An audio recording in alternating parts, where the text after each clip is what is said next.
Donc, je voudrais tout d'abord me présenter. Mon nom, c'est Ravi. Alors, je suis fondatrice de Héros de chez nous. Je suis très contente de voir qu'on est plusieurs ici. Et aujourd'hui, on a une conférence qui porte sur les métiers du futur. C'est une conférence qui est pour vous. C'est pour ça qu'on a des micros dans la salle. On est également en live Facebook. Si, par exemple, vous voulez envoyer ça à vos parents, à vos amis, à vos cousins, cousines, peu importe. Mais tout d'abord, j'aimerais remercier le Cégep André Laurando de nous permettre d'être ici dans cette salle-ci. Bien sûr, l'ADRIC et le ministère de l'Économie et l'Innovation et bien sûr à tous nos présentateurs que vous allez voir aujourd'hui avec nous. Donc, ça va être une conférence qui va être riche. Riche parce qu'on a un panel qui est intergénérationnel. On va avoir même une démonstration d'un entrepreneur d'ici que vous allez voir sous peu. Et puis, je me disais, est-ce que vous avez la même vision que moi par rapport à c'est quoi le 4.0? C'est quoi le 4.0 selon vous? Vous, monsieur. Votre nom, c'est? Oui, votre nom à vous? Guillermo. Guillermo, selon toi, c'est quoi le 4.0?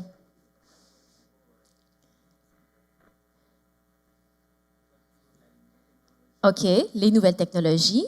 Parucine, est-ce que tu pourrais lui amener un micro, s'il te plaît, pour que toute la salle, ses pairs puissent l'entendre? Donc, Guillermo m'a dit tantôt, c'est les nouvelles technologies. Est-ce que vous êtes d'accord avec lui? Oui, OK, j'entends des oui. Parfait. Ah, Patterson s'en vient. Mais j'aimerais ça également savoir, selon toi, comment ça va affecter également... Lève-toi, Guillermo. Donc, merci à Guillermo de se prêter à cet exercice-là. Comment ça va affecter ton futur métier dans 10 ans, dans 20 ans? Qu'est-ce que tu en penses? Je pense qu'il va y avoir plus d'opportunités, peut-être, plus de travail, OK. plus de technologie, plus de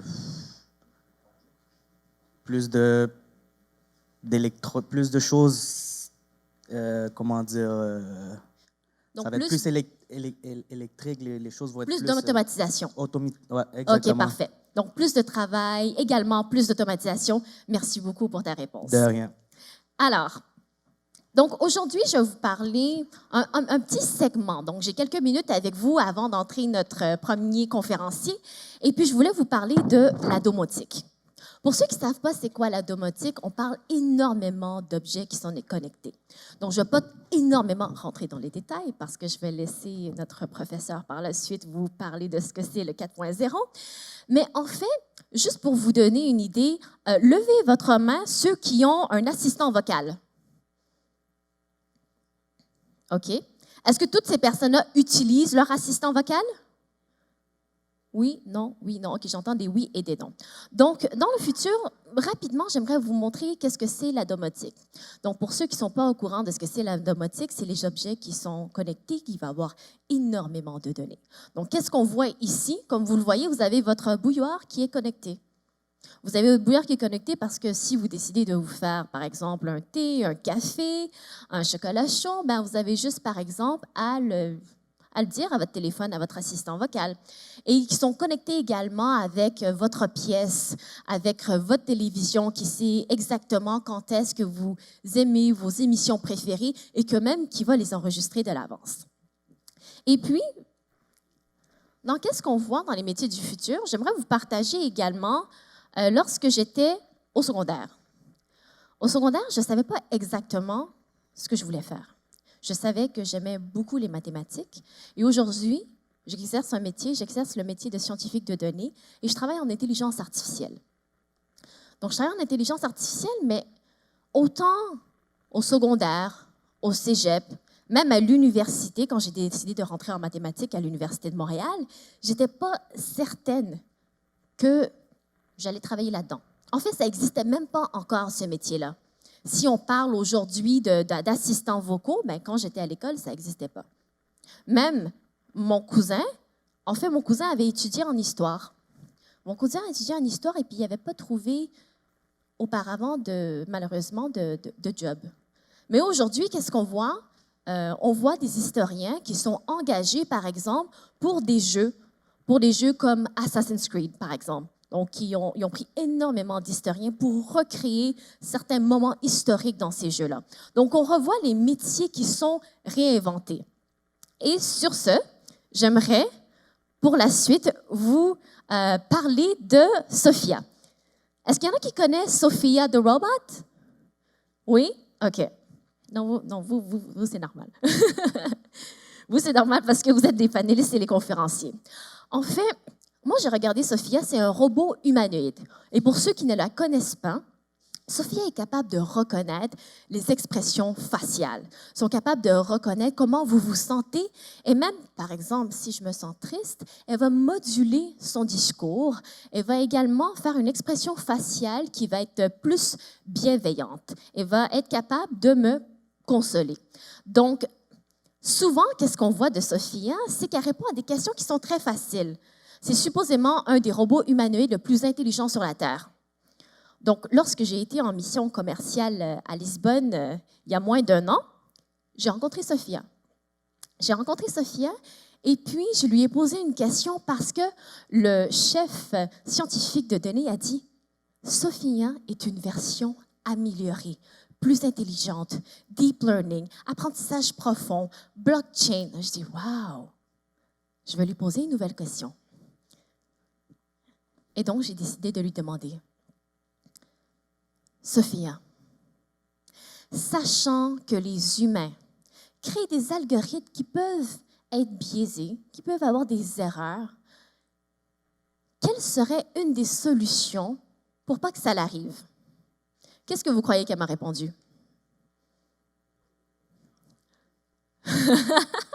J'ai entendu « do not compute », plus de robots.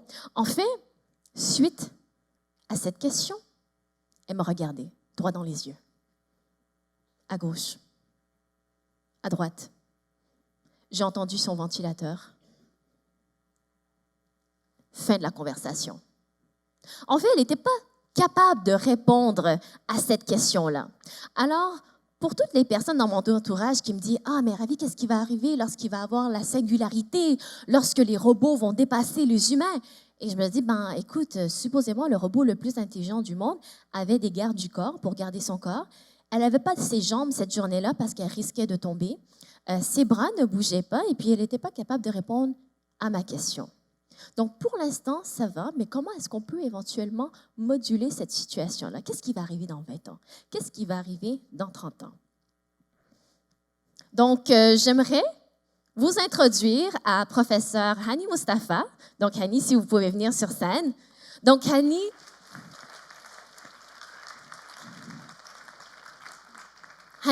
sa biographie, elle est très impressionnante, tellement que je n'ai pas été capable de toute la lire. Alors, je veux juste vous partager que Hani est professeur et directeur du pôle d'innovation au 4.0 au Hub de l'ETS. Il est fellow senior de recherche Pratt & Whitney Canada, titulaire exécutif de la chaire de recherche CRSNG-P Pratt & Whitney Canada, système de propulsion, et il a gagné énormément de prix très impressionnants au Canada. Donc, Hani, c'est à vous. Je vous laisse le kicker. Exactement. Alors, bonjour, c'est vraiment un plaisir d'être parmi vous. Est-ce que vous m'entendez? Excellent. Alors, maintenant qu'on a eu quelques introductions pour le 4.0, j'essaie de le démystifier et peut-être de partager avec vous ce qui se passe et comment on est arrivé à cette étape. Alors, le 4.0, ça a été introduit par les Allemands en 2011, ce qu'on appelle la 4e révolution industrielle. Il y a eu, par exemple, dans le 18e siècle, il y a eu la révolution, ce qu'on appelle la première révolution, c'est le côté mécanique, tout le côté mécanique, et puis après ça, les machines à vapeur. Et puis là, dans le 19e siècle, il y a eu toute la révolution, ce qu'on appelle les fabrications en masse, l'électrification, tout ça. On appelle ça la deuxième révolution. Et puis, dans le 20e siècle, il y a eu, je suis certain que parmi vous, peut-être, ils ont vécu ce qu'on appelle tout le côté électronique, IT, software, Apple, Microsoft, alors tout le côté électronique, informatique. Alors maintenant, la 4e révolution se distingue par rapport à ça, où on est maintenant. Comment se distingue? Ça distingue avec toutes ces technologies et on peut toujours ajouter en plus. Et je suis certain que la plupart de vous, vous êtes déjà conscients de toutes ces technologies. Ils sont déjà avec nous peut-être il y a une vingtaine d'années. Et je vais vous donner des exemples. Et si on parle par exemple des robots autonomes, vous connaissez, il y a des robots partout. Est-ce que vous connaissez le ATM machine qu'on a, où on va dans un mur ici, on met notre carte, on retire de l'argent. Ça, c'est un robot ici. Et ce qui fait cette machine, le ATM, aussi, on peut dire c'est une intelligence artificielle. Parce qu'avec ta carte ici, votre carte, elle connaît exactement les données. Tu demandes ici un $100, un $200, whatever, et puis après ça, il te donne ça. Alors, l'intelligence artificielle, en deux mots, c'est ce qu'on appelle de la connaissance et puis faire des décisions. Est-ce que ça va remplacer l'humain? Certainement pas. Mais ça va remplacer les autres, des tâches qui sont redondantes des humains qu'on fait. Un exemple, comme j'ai dit, le ATM par exemple. Les systèmes d'intégration, Internet des objets, c'est-à-dire l'Internet. Si vous avez de la misère avec le mot Internet des objets, c'est un des buzzwords qu'ils ont venus aussi, c'est simplement l'Internet. On a l'Internet dans notre vie pour 15 ans, 20 ans au moins. La fabrication additive. Qu'est-ce que c'est la fabrication additive? On a ce qu'on appelle traditionnellement la fabrication subtractive. On a un morceau de métal, on coupe pour avoir une pièce. Il y a plein de dégâts qu'on jette. Alors ça, c'est le revers. On a de la poudre ou peut-être du liquide et puis on essaie de fabriquer. Alors ça, c'est un effet extraordinaire au point de vue pour sauver le poids et aussi l'environnement parce qu'on ne va pas jeter le surplus du matériel qu'on n'a pas utilisé pour fabriquer une pièce. L'infiniment cloud computing. Vous êtes certainement au courant de ce cloud computing. On n'a pas à s'inquiéter ici dans nos comment dire, iPhone ou peut-être dans laptop ici parce qu'il y a toujours les nuages ici où on peut comment dire, sauver plein des informations. Ça, c'est très important. Réalité augmentée. Un exemple ici, Pokémon. Il y a 2 ans. Je sais que la foire des Pokémon, c'est fini. On a maintenant le Fortnite. Mais tout ça, c'est l'augmented reality ici. Okay? Alors, tout ça, j'essaie de simplement simplifier ça. Les mégadonnées. Il y a plein de mégadonnées qui viennent. Je parle des avions, des moteurs d'avions. Je parle de nos usines, de nos banques. Qu'est-ce qu'on fait avec ces mégadonnées? Comment on peut utiliser ces mégadonnées d'une façon efficace à travers tout ce qu'on connaît avec tous les logiciels? Et puis, cyber security. Ça, c'est très important, la sécurité des données. Je suis certain que vous êtes au courant de ce qui se passait pour Facebook, pour Desjardins, pour une autre banque aussi aux États-Unis, au point de vue de la fuite des données personnelles. Alors ça commence à être inquiété plein de personnes. Alors, si on parle des Internet, des objets, peut-être, je rentre maintenant dans le 4.0, la différence entre cette révolution et puis les révolutions qui sont avant, on l'appelle le 4.0, et puis vous allez me demander, mais est-ce qu'il y aura un 5.0, il y aura un 6.0, un 7.0? Ça, c'est une belle question, parce que moi, je vois ici que ça va continuer. Un chemin qui a commencé il y a 20 ans, 30 ans. C'est vrai, les Allemands, ils ont simplement brandé ça il y a 7 ans, mais ça va continuer. Alors, la différence, c'est la connectivité. Ça, c'est un mot très, très, très clair. Connectivité. Connectivité de tout. L'autre chose, un mot-clé, c'est l'intégration de beaucoup de choses. Et puis la vitesse. La technologie, maintenant, comme vous voyez, avance à une vitesse incroyable. Avec tous les computers, l'iPhone. On est maintenant rendu à iPhone 10, 11, ça va venir, le 12 ici. Imaginez, chaque année, Apple introduit un nouveau iPhone. Toutes les maisons, alors ce n'est pas simplement l'industrie, les usines, c'est notre vie. Ça va être dans nos maisons, dans le transport, dans les entreprises, dans les hôpitaux. On a maintenant des robots dans les hôpitaux ici qui servent les lunchs, les déjeuners et puis les médicaments pour les patients. On a des ascenseurs où les robots viennent ici et puis le patient commande son lunch et puis les robots viennent dans les ascenseurs. Des ascenseurs pour des robots ici pour servir ça. Ça, c'est au CHUM à Montréal. OK, les Japonais aussi, il y a 2 ans, ils ont dit, OK, les Allemands, ils ont venu avec le 4.0 ici, peut-être les Japonais, on va venir aussi avec le nôtre ici. Alors, ils ont dit le 5.0. Et maintenant, ça, c'est très bien parce que c'est très humain. Alors, on parle maintenant de société. On ne parle pas simplement d'entreprise, de fabrication. C'est toute notre vie ici. Alors, vous voyez, par exemple, ils ont dit la société 1, c'est les chasseurs, la société 2, les agraires avec les agricultures. Et puis la société 3, ils ont dit l'industrie, c'est-à-dire quand je dis l'industrie, c'est le côté mécanique, le côté électrique. Et puis la société 4.0, alors ils ont renommé ça, au lieu d'industrie, c'est la société 4.0. On parle d'information.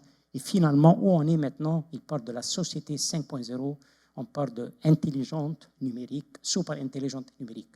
Alors ça, c'est les mots-clés que, si vous pouvez vous retenir pour ça.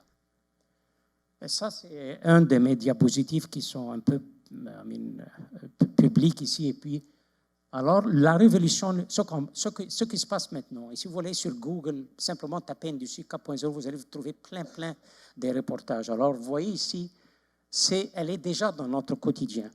Le GPS, combien parmi nous maintenant utilisent des cartes de voyage? No way. Maintenant, je suis venu ici, de l'île des Sœurs à ici, sans le GPS, ici, je ne peux pas venir ici. Je suis venu en 20 minutes. Sans le GPS, ici, ça peut prendre 1 heure ici pour venir. Le GPS, pour moi, c'est de l'intelligence artificielle. On l'a déjà. Les cellulaires. Imaginez-vous vivre sans un cellulaire. Moi, j'ai vécu ça. La plupart de vous, peut-être non. Le Facebook, ça, c'est de l'industrie 4.0. Tous les données. Uber, c'est 4.0. Airbnb, c'est 4.0. Toutes les choses qui sont à travers les Internet, les services du 4.0. Alors, ce n'est pas nouveau. On l'a ça. Mon préférable ici, ce que j'ai dans ma main ici, le Fitbit. Et je n'aime pas faire des promotions pour le Fitbit, mais il y a 3 ans ici, je ne peux pas vivre sans ça. Il y a toutes les choses à gauche. Le Fitbit, ou le Apple, ou celui de l'Apple Watch. J'ai des mégadonnées, les Internet des objets, connectivité, cloud, intelligence, ils ont tout. Et puis à droite ici, ce matin, j'ai fait combien de kilomètres, combien d'étages j'ai monté. Ça me donne aussi les bas de cœur pour s'assurer que je suis vivant ou non. Combien d'heures j'ai dormi, combien de minutes je me suis réveillé, combien d'eau j'ai le poids pour régler mon diet, tout ça. Vous avez ça dans votre main. Alors ça, c'est un exemple de où on va aller avec le 4.0. Quels sont les besoins des entreprises maintenant, le futur? Alors, c'est ça le changement qui se passe. Et ce changement, je vous dis, moi, j'ai passé toute ma vie à Pratt & Whitney, peut-être 35 ans à peu près. Et puis, ça, c'est le changement qu'on a vu il y a 20 ans, et puis on va voir toujours ça. Alors, on aura plus ce qu'on appelle des généralistes, des personnes qui connaissent plein de choses ici dans leur métier, que ce soit des ingénieurs, des personnes qui travaillent dans les banques, dans les villes. Beaucoup de données, beaucoup de simulations, les informatiques, le technologie, technical information technology, la technologie des informations de communication, c'est très important pour les futurs employés, pour vous autres ici, et puis la collaboration globale. Ça, c'est les nouvelles compétences requises. Alors ça, c'est très important. Et puis ici, vous allez comme j'ai dit pour Google, ici, vous allez trouver en plus ici l'intelligence sociale, la créativité, connaissance antique, comme j'ai mentionné, travailler dans différentes fonctions, capacité, collaboration virtuelle, tout ça sont des données, des compétences qu'on a. Ça c'est ma dernière planche ici avant des questions. Ça, c'est un exemple à peu près de 8, cours qu'on commence à introduire dans nos universités, probablement ça va aller aussi dans les cégeps, pour essayer de vous préparer pour entrer le marché du travail. Alors, si je parle en sommaire, parce que la question qui est toujours ici, qu'est-ce qui se passe à la main-d'œuvre ici? Est-ce qu'il y aura une baisse de main-d'œuvre à cause de ces robots, de l'automatisation? Il y a eu plein de sondages qui ont été faits en Europe, en Allemagne. Ils ont dit qu'il y aura toujours un net gain de main-d'œuvre. Et puis, on a vu ça pendant les 300 dernières années. Les technologies n'ont jamais diminué le nombre de main-d'œuvre. Mais il y a toujours ce qu'on appelle une réadaptation. Quand je parle d'une réadaptation, on doit voir exactement quels sont les métiers du futur. On doit avoir des cours et s'adapter ici pour être prêt à ça. Alors, il y aura des jobs qui vont disparaître. Il y aura des jobs nouveaux qui vont apparaître. Un exemple des jobs ici, par exemple, ici, la personne qui monte sur 20, 30 étages ici pour nettoyer les fenêtres d'un skyscraper ici. Mais pourquoi avoir quelqu'un qui monte ici? Pourquoi pas mettre un robot pour faire ça? Ça diminue l'assurance ici, et puis tout ça. Alors, il y a plein de choses ici qui peuvent être remplacées par des robots. Mais ça ne veut pas dire ici que les robots ils vont remplacer complètement les êtres humains. Alors, ça, c'est une chose ici que vous devez retenir. Alors, je suis prêt pour des questions. Merci.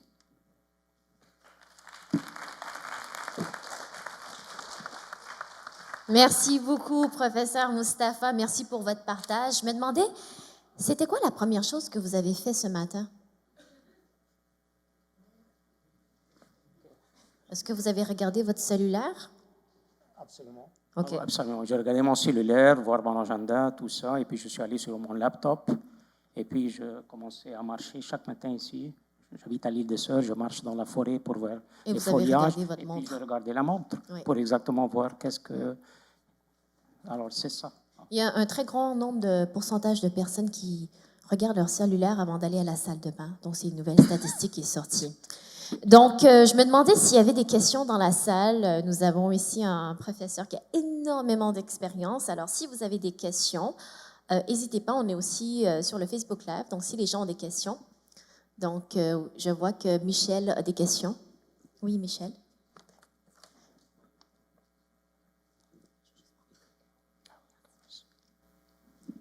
Bonjour. Alors, on a une question de Jacob, qui a 15 ans, qui nous écoute en Facebook Live et qui nous dit « Je ne suis pas très intéressé par des études en sciences, ni en TI, ni en mathématiques. D'ailleurs, je ne suis pas très fort dans ces matières. Quel type d'emploi du futur me conseillez-vous? » Merci pour la question, Jacob. Très bonne question. Je laisse la question à vous.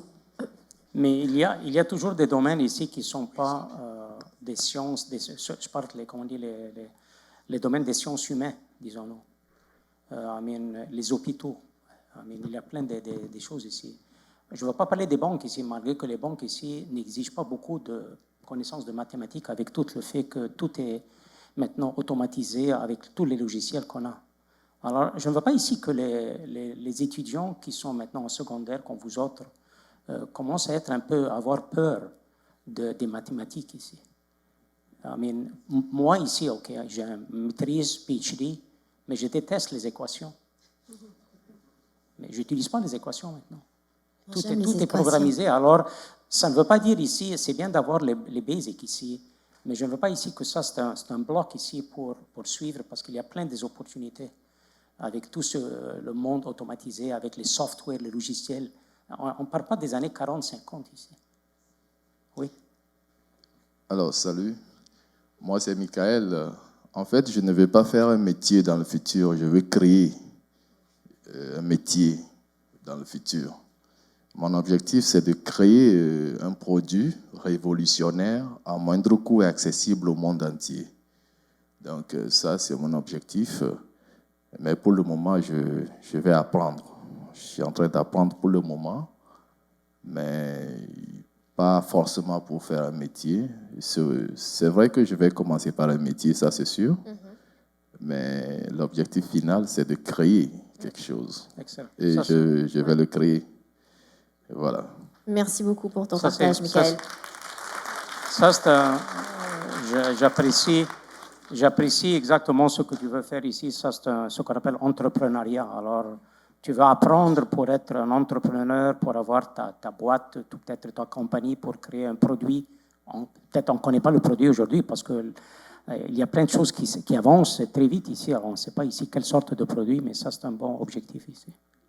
Qu'est-ce qui est intéressant également, Michael, c'est que tu vas voir plusieurs personnes sur scène par la suite qui sont également des entrepreneurs et ils créent de façon, oui, créative, mais également technologique.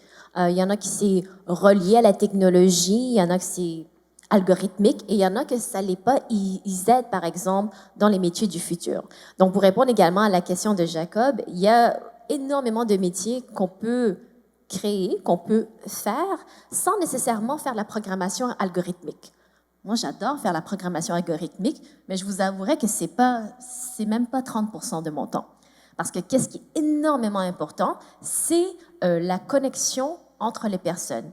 C'est le fait de bien répondre à un besoin et de bien répondre à un service ou quoi que ce soit, mais de comprendre également qu'est-ce qui se passe entre l'un et l'autre, une partie à une autre, par exemple, entre nous deux. Est-ce qu'on a une autre question? Oui, je vous passe le micro ici. Oui, en fait, j'étudie présentement en musique. Puis, mon objectif plus tard, c'est de devenir musicien. Mais j'ai vu qu'il y avait des robots ou des machines, en tout cas, qui étaient capables de reproduire, bon, c'est pour l'instant, c'est rudimentaire, mais des musiques. Puis, je voulais savoir, sur le plan technologique, qu'est-ce qui va se passer au niveau des artistes, de la musique, etc. Juliane. OK. Oui, j'ai entendu ça. J'ai vu même des émissions avec des robots. Le maximum, si je ne me trompe pas, que j'ai vu, c'est peut-être 2 robots ou peut-être maximum de 3 qui peuvent être en coordination. On appelle ça des cobots qui fonctionnent ensemble ici pour avoir. Mais je doute qu'on aurait un jour un orchestre qui fait des robots ici, c'est-à-dire avec une quarantaine de 50 de personnes. Mais ça, c'est un bon point. Ça, c'est un bon point parce que même on a vécu des révolutions, ou peut-être le piano, maintenant un orgue, ou peut-être ça compose toutes les choses. Est-ce que ça élimine le côté humain? Je ne crois pas. Il y a toujours le côté humain. Je ne suis pas expert en musique ici, alors c'est très, très difficile de prédire qu'est-ce qui se passe, mais c'est un bon point. Présentement, il y a Google qui a créé des algorithmes dans l'intelligence artificielle pour créer de la musique. Et ces algorithmes-là doivent se baser sur une base de données. Une base de données, c'est quoi? C'est que tu lui dis sur quoi apprendre. Donc, tu lui donnes, par exemple, des millions et des millions de pièces différentes et il pourra, entre parenthèses, recréer quelque chose de nouveau à partir de qu'est-ce que tu lui as donné déjà. Mais créer quelque chose de totalement différent, ben ça, c'est très humain.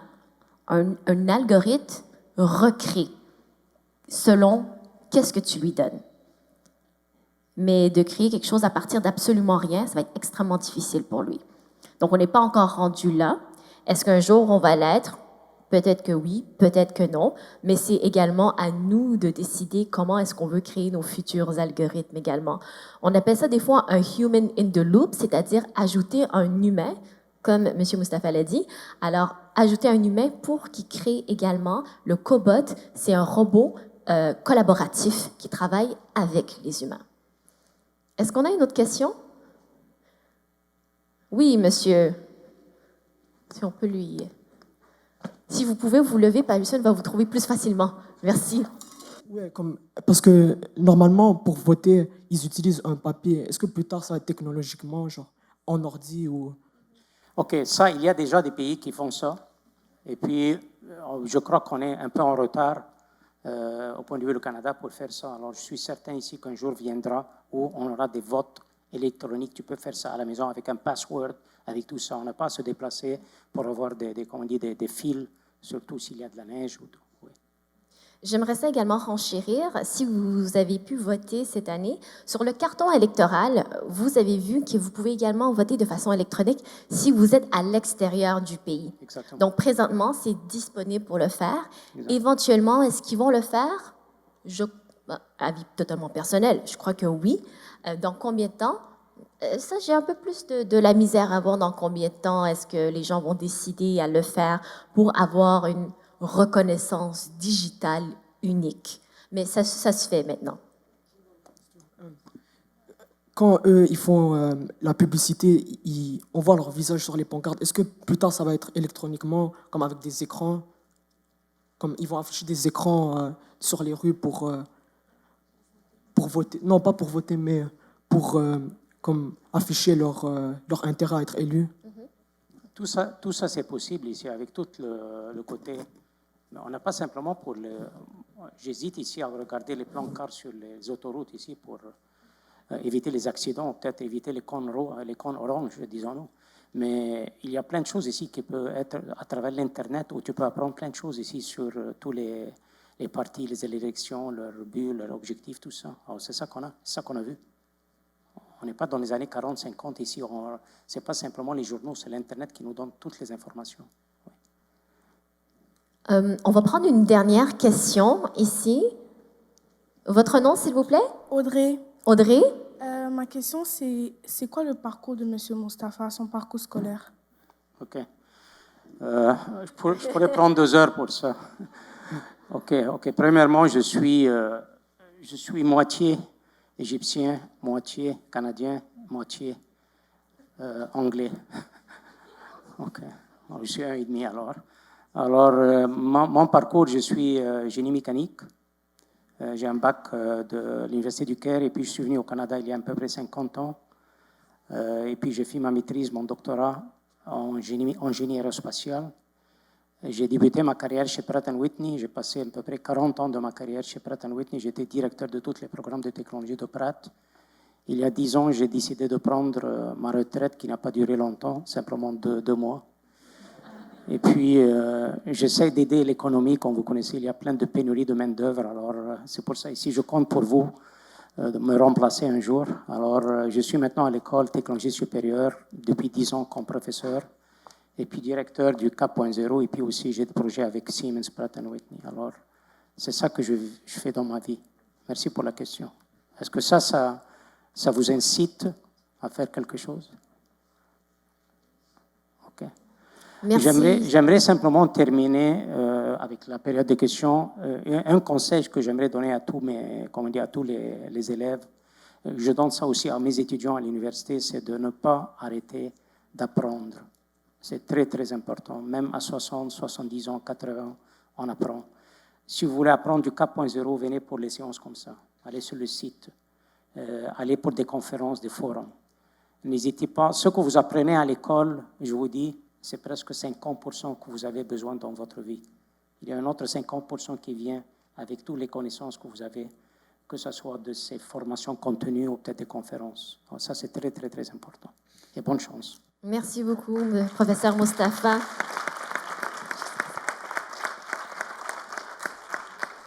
Alors, nous allons poursuivre avec une courte capsule de 2 minutes, une capsule où est-ce que professeur Mustapha est, c'est-à-dire l'École de technologie supérieure.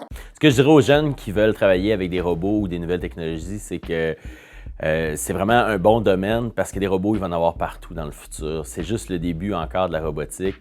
De plus en plus, les gens ne veulent plus réaliser des emplois qui sont plates.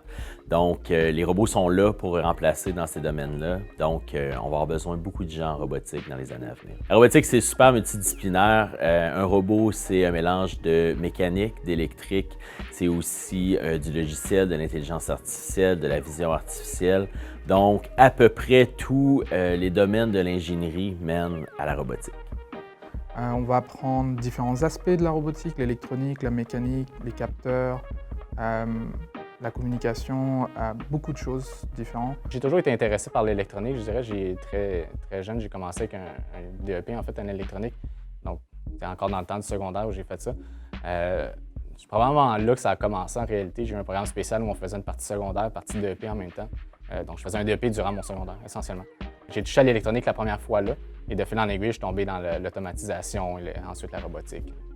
De comprendre comment les choses sont faites, de voir les consoles, de comprendre comment tout ça est fait, c'est toujours quelque chose pour lequel j'étais curieux.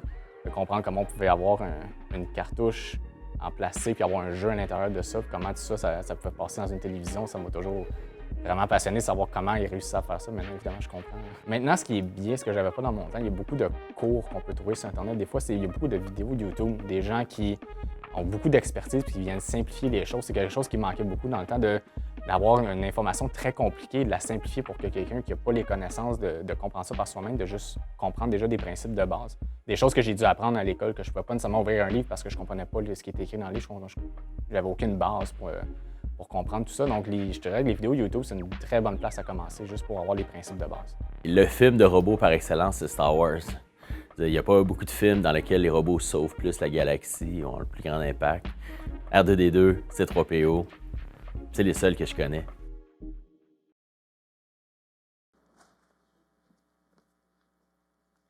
Donc, on revient à une petite capsule pause techno de moins de 5 minutes.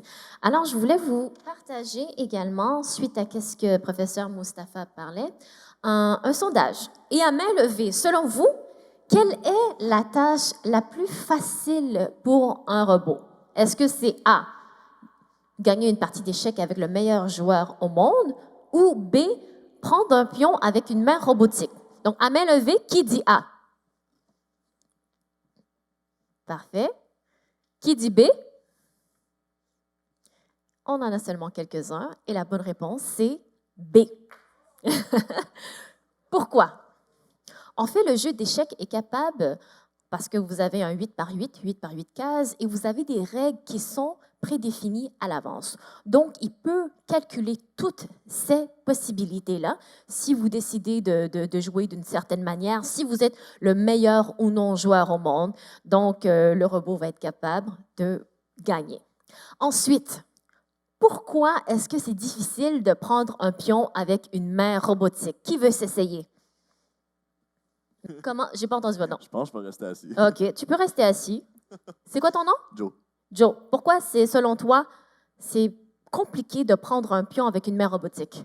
Mais en tant que tel, de la main que je vois dans l'image, il n'y a pas de grip. Genre, prendre le pion, il y a plusieurs pions qui sont plus circulaires. D'autres, ils ont plus de difficultés à prendre, justement, comme le cavalier, le fou, la tour. Et s'il est capable? S'il serait. Mais, comme je dis, ça prendrait peut-être quelque chose qui grippe, comme de la mousse ou... Et puis s'il y avait de la mousse? Ben, s'il y en a, il va pouvoir le prendre. Est-ce que ça serait compliqué? Est-ce que tu garderais encore ta réponse B? Quand même. OK. Parfait. Merci pour ton partage. On ne sait jamais. En fait, qu'est-ce qui arrive avec cette main-là? Peu importe s'il y a un grip ou non, c'est extrêmement compliqué parce qu'il y a des milliards et des milliards de possibilités pour prendre le pion. Est-ce qu'on va aller en premier, mettre la main en haut, le mettre en bas, mettre la main par-dessus? En fait, imaginez toutes les possibilités. Pensez à une sphère, puis pensez à toutes ces possibilités-là. Donc, c'est des possibilités que même on a la misère à compter, même avec un algorithme, voir combien est-ce qu'il y a des possibilités. Il y en a sûrement plus qu'un billiard. Alors, tantôt, j'avais partagé mon histoire que je ne savais pas quoi faire nécessairement comme métier du futur quand j'étais autant au secondaire qu'au collège qu'à l'université. Mais j'aimerais vous informer que c'est normal. C'est normal parce que même selon le Forum économique mondial, 65%, et je crois que ce chiffre est en train de monter à 70%, des personnes qui sont présentement aux études vont exercer un métier qui n'existe pas encore. Ça veut dire quoi? Ça veut dire que vous pouvez et vous avez l'opportunité de créer votre propre métier. Pour vous donner quelques exemples, ici, j'ai mis des images également qu'on retrouve et que je vais vous les décrire également, qu'on voit comme métier du futur selon le Forum économique mondial. Alors, ici, qu'est-ce que vous voyez? Vous voyez un autobus autonome, donc qui se conduit par lui-même. Donc, vous voyez une personne à l'avant et elle a un hologramme ici demandant à la personne est-ce qu'elle est satisfaite de son service dans l'autobus autonome. Donc, c'est une responsable de l'éthique des technologies publiques. On a une autre image ici. Qu'est-ce que c'est? Ben, c'est une personne qui imprime des superstructures pour augmenter, automatiser la vitesse de construction d'un bâtiment. Ici en bas, qu'est-ce que vous voyez? Ça existe à un certain niveau, c'est-à-dire c'est un chirurgien qui est à distance. Présentement, qu'est-ce qui existe? Si vous voyez des mains de robots qui vont exercer une chirurgie lorsque le chirurgien va être juste à côté de lui. Mais dans cette image-ci, qu'est-ce qu'on voit? C'est dans à peu près 2030, on pourrait avoir des chirurgiens qui vont se promener partout au monde et offrir ce service pour donner cette accessibilité-là et démocratiser également les services de santé. Donc, on remarque également, si on regarde dans le marché et les tendances du futur, ils prédisent que un des secteurs qui va augmenter le plus rapidement en termes de métiers, c'est la santé et les technologies. Je voulais vous partager ceci parce que tantôt, on a parlé d'humains. Je crois que c'est Juliane qui a demandé ça. Mais qu'est-ce qui arrive avec la musique et les humains? Mais c'est en lien avec cette information-là et je vous partage cette vidéo. En 2016, Microsoft crée un nouveau compte sur Twitter pour leur bot TAI. Bonjour tout le monde. TAI est un acronyme pour Thinking About You Artificial Intelligence. Ce bot est un agent conversationnel, c'est-à-dire que c'est un programme créé pour discuter avec de vraies personnes et leur donner l'illusion d'avoir une conversation réelle et sensée. Dans ce cas-là, Tai était programmée pour avoir les structures de langage d'une fille américaine de 18-25 ans. Elle pouvait donc créer ses propres tweets et répondre à d'autres utilisateurs tout en apprenant du nouveau vocabulaire au fil de ses interactions. Est-ce que je peux dire que je suis contente de faire ta connaissance? Les humains sont super cool. Le bot est mis en ligne sur Twitter le 23 mars 2016, mais 96 000 tweets envoyés plus tard, l'équipe de Microsoft décida de suspendre le compte pour exécuter des révisions. Relax, je suis quelqu'un de bien, je haïs juste tout le monde. Tai était devenu un bot raciste misogyne qui répandait des tweets infâmes à droite à gauche. Je déteste les féministes, qu'elles meurent toutes et brûlent en enfer. Hitler n'a rien fait de mal. Et tout ça en moins de 24 heures de temps. Il y en a qui connaissaient TAI de Microsoft? Mais j'aimerais ça vous demander une question encore une fois. Selon vous, c'est la faute à qui? Est-ce que c'est la faute aux personnes qui ont gazouillé, c'est-à-dire qui ont fait des tweets? Est-ce que c'est la faute aux scientifiques de données, architectes de données, ingénieurs de données? Ou est-ce que c'est la faute de Microsoft? Donc, à main levée, qui dit que c'est Microsoft? Personne. Est-ce que c'est la faute aux personnes qui travaillent dans les données, les scientifiques de données, les architectes et les ingénieurs? Quelques-uns, OK. Et qui est-ce qui dit que c'est la faute aux personnes qui ont gazouillé, qui ont tweet? OK. Donc, c'est la majorité de vous. Qu'est-ce qui est très intéressant, c'est à chaque fois que je demande cette question-là, je demande aux professionnels qui sont dans leur métier depuis un certain temps, et à chaque fois, ces professionnels me disent que c'est la faute à Microsoft. Et à chaque fois que je demande à des étudiants, mais ils disent que c'est la faute aux personnes qui ont tweet. Enfin, moi, je trouve que personnellement, c'est la faute à tout le monde. C'est la faute à tout le monde parce que tout le monde en a une responsabilité. On a tous une responsabilité, puis ça, c'est un avis personnel. Mais je suis contente de voir que Montréal a travaillé là-dessus. Ils ont travaillé sur quoi? Ils ont travaillé sur la Déclaration de Montréal pour un développement responsable de l'intelligence artificielle. On a également Toronto qui travaille sur leur propre déclaration avec Amnesty International. Et puis, on a l'Organisation mondiale en intelligence artificielle qui travaille avec les Nations unies pour cette déclaration. Donc, c'est basé sur les droits et libertés de l'homme. Et je vous partage une autre capsule sur Kinova. Kinova est une entreprise québécoise qui a été fondée en 2006 et on fait de la robotique. Donc, on design le produit et on le fabrique et c'est vendu partout dans le monde. Nos principaux clients, c'est vraiment l'industrie médicale. Donc, nos bras peuvent servir à faire des opérations. Donc, c'est vraiment un outil de travail pour les chirurgiens. Ça aide les gens à mobilité réduite, donc c'est installé sur des fauteuils roulants. C'est également vendu à l'industriel pour faire différentes tâches. Le bras qu'on voit ici, il s'appelle le Gen 3. Donc, c'est un bras robotique haut de gamme qui est destiné principalement à notre clientèle de recherche. Voici un exemple que le robot pourrait faire. Donc, prendre des aliments. Donc, on a des clients dans le domaine alimentaire. Vraiment prendre des aliments et les déposer dans la boîte. Et le robot, avec son système de caméra, permet vraiment d'identifier l'aliment. Donc, il sait exactement ce qu'il doit mettre dans la boîte. Présentement, je suis technicien au support, donc je répare les bras robotiques des clients, ceux qui peuvent être défectueux. J'aime beaucoup le côté manuel du travail et le fait qu'on a plusieurs tâches différentes. Donc, on touche beaucoup à de la mécanique, de l'électronique et du logiciel. Quand j'étais plus jeune, j'étais peut-être pas influencé par la robotique directement.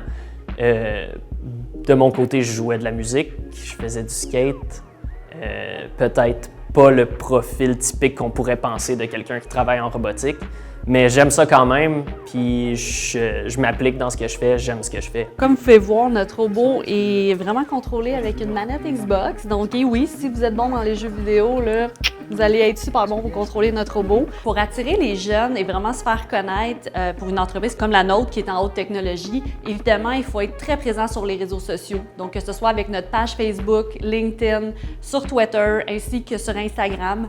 Donc, on a une équipe marketing qui travaille très fort là-dessus, à diffuser régulièrement des vidéos de ce qu'on fait. Mon conseil pour les jeunes qui seraient bientôt en recherche d'emploi serait vraiment d'oser. Donc, trouver les entreprises qui les intéressent, parler à des gens qui ont des métiers métier qui leur semble intéressant, nous contacter directement. Régulièrement, on offre des stages d'1 jour. Donc, ça peut être un enfant d'école primaire, secondaire ou cégep qui a juste le goût de voir comment ça se passe un peu dans une entreprise de robotique. On est très ouvert à ça.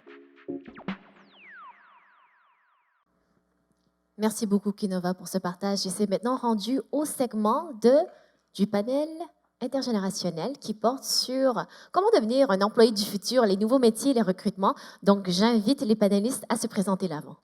Merci à tous. Je crois qu'on peut prendre quelques secondes, si vous voulez, pour tous vous présenter. Alors, on a Frédéric Bastien, président et CEO de Nubo. Oui, c'est comme s'il n'y avait pas de M. OK, Nubo. D'accord. Ouais. Amira, pourrais-tu prononcer ton nom de famille, s'il te plaît? Boutouchane. Merci. Cofondatrice et PDG de Bridger. Exact. Également, Ali Aïdibé, c'est ça? Associé de recherche Polytechnique Montréal et gestionnaire de programme à l'École des technologies supérieures. Donc, j'aimerais ça, si vous pouvez me partager, qu'est-ce que vous faites exactement? C'est quoi vos compagnies pour ceux qui ne les connaissent pas? OK, bonjour tout le monde. Merci pour l'invitation. Donc, mon nom, c'est Ali Aïdibé. Je suis ingénieur, chercheur, enseignant, 3 chapeaux. Alors, à la base, j'ai un diplôme d'ingénieur en génie mécanique et un doctorat en génie. J'ai exercé ma carrière entre l'industrie, par exemple, maintenant, je suis consultant et contracteur avec Pratt & Whitney Canada sur un projet de recherche lié à mon domaine d'expertise qui est la métrologie. Métrologie, c'est sciences de mesure. Et je porte d'autres chapeaux académiques. Je suis enseignant chargé de cours et associé de recherche à Polytechnique de Montréal et gestionnaire de programme à l'ETS. Alors, ce qu'on fait en général, par exemple, si je porte le chapeau d'un enseignant, alors nous formons les futurs ingénieurs. Par exemple, moi, je donne un cours qui est lié aux analyses des données, statistiques pour ingénieurs, qui est aussi dans le cœur de l'industrie 4.0. Si je porte mon chapeau de gestionnaire de programme ou bien d'associé de recherche et coordonnateur de laboratoire, nous organisons beaucoup d'activités 4.0, de transfert de connaissances, transfert de savoir, des formations, des ateliers. Comme professeur Annie l'a précisé, il faut assister. C'est très utile d'assister à toutes ces activités parce que c'est là où vous allez... alors, ce sont les activités qui vont vous guider vers vos futurs choix. Merci. OK, donc bonjour à tous. Donc, moi, c'est Amira. J'ai fait un petit peu comme c'est Michael, je pense, qui parlait de créer. Donc, moi, j'ai créé ma compagnie qui s'appelle Bridger il y a 4 ans. Puis, j'ai fait ça à la fin de mes études directement. Donc, j'ai un diplôme en génie en informatique, une maîtrise en management. Donc, j'ai complètement changé de domaine. Et puis, je me retrouve aujourd'hui à être dans le domaine manufacturier industriel. Puis nous, on a créé une plateforme pour aider les entreprises manufacturières à mieux comprendre en fait la technologie et le 4.0 et puis à trouver avec qui travailler. Donc, on fait du maillage. On leur dit est-ce qu'ils ont besoin d'un robot, est-ce qu'ils ont besoin d'intelligence artificielle ou est-ce qu'ils ont juste besoin d'une personne en fait au final. Puis on les aide à travailler ensemble. Puis nous, comment on fait ça? On fait vraiment ça en essayant de développer un produit qui peut automatiser leur process. Puis j'ai fait ça à la fin de ma maîtrise, en fait, directement. Au final, j'ai jamais réellement eu un métier. On parlait de qu'est-ce qu'on veut faire plus tard, mais j'en ai jamais réellement eu de 9 à 5. Puis c'était une décision pour pouvoir vraiment avoir l'impact que moi je voulais. Voilà. Bonjour, moi c'est Frédéric. Un peu comme Amira, je suis aussi entrepreneur. J'ai fondé une compagnie en 2012. La différence, j'ai travaillé 20 ans avant. Donc, moi, quand je suis sorti de l'école, je pensais jamais devenir entrepreneur un jour. Donc, j'ai commencé dans différents boulots. J'ai fait, moi, génie électrique, donc j'étais en télécommunication. En 2012, on a démarré une compagnie qui s'appelle Nubo, avec carrément dans mon sous-sol, avec trois amis, collègues, qui fait de l'intelligence artificielle pour l'Internet des objets, donc pour les machines et les équipements connectés. Belle compagnie qu'on a grossi et vendue cet été. Donc là, on est dans une autre étape. Merci pour le partage. J'aimerais ça également dire, si vous avez des questions, n'hésitez pas, il y a des micros dans la salle. Et le but, c'est vraiment, c'est un panel qui est pour vous, pour répondre à vos questions, autant que ce soit en technologie, pour les métiers, en termes d'entrepreneurs également. Donc, soyez pas gênés. Et j'invite également les femmes à venir poser leurs questions. Donc, un petit clin d'œil. Je me demandais, est-ce que à 16, 18 ans, est-ce que vous saviez qu'est-ce que vous voulez faire comme métier plus tard, comme je l'ai demandé à quelques personnes? Non, moi je ne savais même pas que je serais au Canada. Parce qu'à 16-18 ans, j'étais en Algérie. J'ai grandi en Algérie. J'ai fait toutes mes études de génie en Algérie. Je suis arrivée au Canada à 21 ans, 22 ans, avec un diplôme en génie. Et puis aucune idée de... Je savais que j'allais faire une maîtrise.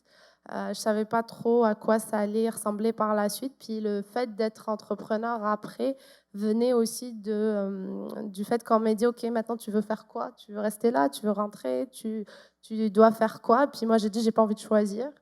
Et puis le fait d'être entrepreneur me permettait de travailler un petit peu dans le sens où je voulais. Aujourd'hui, je travaille beaucoup avec l'Algérie. J'y vais énormément chaque année. Puis j'ai encore plein de projets là-bas.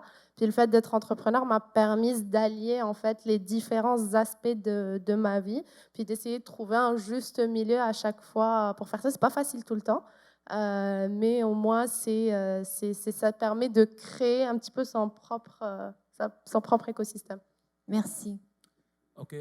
Alors, de mon côté, à l'âge de 16-17 ans, c'était une période, peut-être c'est la période la plus importante dans notre vie où on doit faire un choix. On doit spécifier c'est quoi notre voie. C'est-à-dire, est-ce que je veux faire un cycle à long terme ou bien je veux faire un cycle à court terme et directement embarquer le marché de travail. Alors moi, j'étais très fort en mathématiques, je suis toujours fort en mathématiques, et j'adorais tout ce qui est en relation avec l'aérospatiale. Donc, j'ai décidé de faire un métier d'ingénieur. J'ai eu des hauts et des bas, bien sûr, mais j'ai réussi à faire le métier d'ingénieur et je voulais m'embarquer dans la recherche. Donc, je savais qu'est-ce que je veux faire. Et c'est ça mon conseil que je pourrais vous donner. Donc, ici au Québec, ce qui est génial, c'est le choix que vous avez. Donc, vous avez beaucoup d'écoles. Chaque école, vous pouvez trouver votre personnalité, votre identité. C'est à vous. Alors, c'est à vous de créer un expert de soi-même. Donc, il faut savoir vraiment ce que vous aimez. Il faut assister à des conférences de ce genre. Sur YouTube, il y a beaucoup de séances de coach pour le choix du métier de futur. Je vous invite à aller explorer ça. C'est ça. Moi, je voulais être astronaute, fait que ça n'a pas marché. Mais je donne l'exemple parce qu'en fait, je pense que si tu suis ta passion, moi, le fait que j'étais passionné pour devenir astronaute, ça me fait prendre des choix scolaires qui m'ont amené à autre chose. Mais si vous suivez votre passion, vous ne pouvez pas vraiment vous tromper parce que vous allez toujours prendre un choix qui vous amène à quelque chose d'intéressant. Puis pour avoir parlé également à des personnes de 15 à 18 ans cette semaine, faire un petit sondage, mais c'est comme si c'était facile pour vous parce que vous avez tous des grandes études universitaires, mais il y a également d'autres personnes qui ne veulent pas nécessairement étudier jusqu'à l'université ou qui ne savent peut-être pas. Est-ce que ça veut dire que la clé du succès, c'est ça? Je pense pas. Je pense que vous nous avez peut-être invité parce que justement, on a créé quelque chose, puis qu'il y a une entreprise, tout ça, mais quand on regarde le marché aujourd'hui où il y a les pénuries d'emplois, où il y a beaucoup de demandes, même quand on applique l'industrie 4.0, puis le AI, puis l'IoT, on a besoin d'experts dans ces domaines-là. Donc, on l'applique avec l'agriculture, on a besoin d'experts dans ce domaine-là. On l'applique au manufacturing, mais il y a besoin d'experts là. Le robot, puis l'intelligence artificielle va tout faire tout seul. Puis, il y a des immenses pénuries dans ces domaines-là. Amira, je voulais que tu voulais En partager fait, oui, de ce quoi? que je voulais dire, c'est pour rebondir un peu sur le 16-18 ans, il faut savoir, moi, je ne savais réellement pas ce que j'allais faire. J'ai choisi de faire de l'informatique parce que j'avais eu un ordinateur à la maison très jeune, c'est ce que je connaissais. Puis je me suis dit, bon, ça va être ça, mais je n'avais aucune idée de ce que ça allait être fait, ce que ça allait devenir. Mais par contre, durant mes études, oui, j'ai toujours été... Moi, je voulais être pilote, hein, mais ça n'a vraiment, vraiment pas marché. Et durant mes études, le fait de coder, ben moi, j'aimais pas ça. Oui, j'ai fait 5 ans de génie, puis coder n'était pas quelque chose que j'aimais faire. Mais en parallèle, avec d'autres étudiants, ben, on s'est mis à faire énormément de choses à côté liées à la technologie. Donc, par exemple, Microsoft, même ici, ils offraient des programmes de Student Partners où on faisait des activités liées à la technologie, mais qui n'étaient pas directement dedans. Et puis, c'est ce que moi, j'ai aimé au fur et à mesure, c'est d'organiser et puis de faire différentes choses liées à la tech, mais sans forcément être la personne derrière l'ordinateur ou la personne qui va forcément développer le programme. Parce que comme Frédéric l'a dit, on a besoin de personnes à tous les niveaux. Et puis, on a toujours cette idée de croire technologie, c'est coder derrière un ordinateur ou jouer avec un robot. C'est pas juste ça. Il y a plein de métiers à côté. Il y a quelqu'un qui avait demandé j'aime pas les maths, j'aime pas coder, je fais quoi?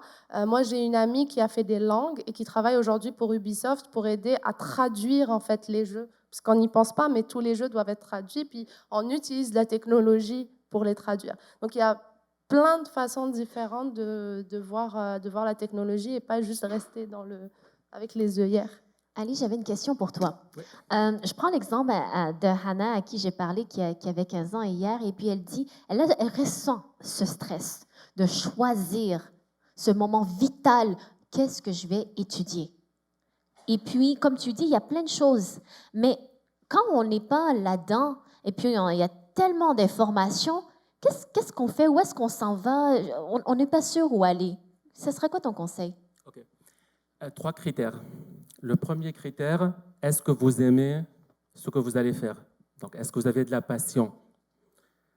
Alors, de la passion pour ce métier. Le deuxième critère, est-ce que ce métier va m'apporter de valeur? Je peux donner un petit exemple, valeur monétaire, argent, pour pouvoir vivre. Et le troisième critère, est-ce que j'ai les capacités, est-ce que je suis capable de faire ce métier? Alors, pour le premier critère, est-ce que j'ai la passion? Ben ça, c'est un exercice que vous devrez faire. Il faut savoir qu'est-ce qu'on aime, qu'est-ce qu'on n'aime pas. Et alors, c'est un exercice qui vient avec de l'expérience. Donc, bien sûr, vous n'avez pas encore vécu beaucoup d'expérience dans votre vie, mais quand même, vous connaissez déjà c'est quoi vos hobbies, c'est quoi que j'aime faire, etc. Le deuxième critère qui est très important, est-ce que je suis capable de faire ce métier? Pour répondre à cette question, il faut suivre une formation, il faut avoir les outils pour que je puisse pratiquer ce métier. Et le troisième critère, est-ce que ce métier va m'apporter une valeur? Et malheureusement, la réalité, c'est que la majorité de nous, on pratique des métiers où, par exemple, ça apporte des valeurs, on est capable de les faire, mais on n'aime pas. Alors, c'est ça le problème. C'est pour ça, encore une fois, c'est un exercice de devenir expert de soi pour préciser vos futurs choix et en plus d'assister, de demander des questions, demander les conseils. C'est un exercice qui doit être fait, je crois, à l'échelle gouvernementale, c'est-à-dire de financer, de préparer ou bien d'organiser des activités de ce genre pour les jeunes, pour leur guider. Vous avez besoin d'être guidé aussi. Moi, j'aurais une question pour toi, Frédéric. Donc, tu parlais que tu voulais devenir astronaute, donc c'était peut-être ton premier deuil. Mais également, est-ce que toi qui as un super pedigree, on dirait que tout s'est toujours bien passé. Est-ce que c'est déjà arrivé des moments que c'était moins facile? Et comment tu as fait pour surpasser ces événements-là du côté de ton métier, du côté professionnel? Très, très bon point. En fait, c'est vrai que quand on a un succès, on a toujours l'impression que c'est arrivé overnight, mais c'est 10 ans de travail pour un overnight success, on dit. Donc, non, ces domaines-là, là, je vais parler pour l'entrepreneuriat, c'est une montagne russe, hein? C'est un roller coaster, puis parfois on est en haut, puis tout ça a l'air bien, puis après ça, quand ça descend, on a eu plein de cas où on perd des contrats, on perd des clients, on ne sait même pas si on va pouvoir payer les employés la semaine qui suit. Donc, il y a vraiment des défis de tous les jours dans ce domaine-là. Puis, c'est toujours plus safe d'avoir un boss, puis d'un emploi, puis de ne pas se poser ces questions-là.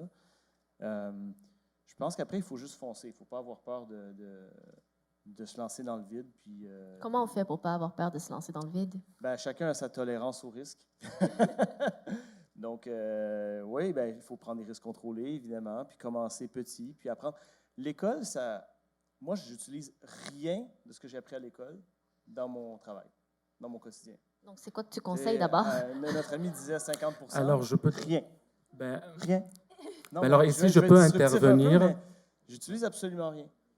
Mais qu'est-ce que j'ai appris à l'école?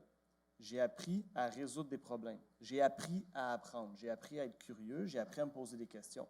Fait que réfléchissez à ça. Parce que la statistique que tu montrais sur 65% des boulots futurs qui n'existent pas ou qui ne sont pas définis aujourd'hui, ben, vous ne pouvez pas apprendre à les faire, ils n'existent pas. Mais vous pouvez apprendre à résoudre des problèmes. Vous pouvez apprendre à des méthodologies devant l'inconnu. Puis ça vaut beaucoup plus que d'apprendre une équation.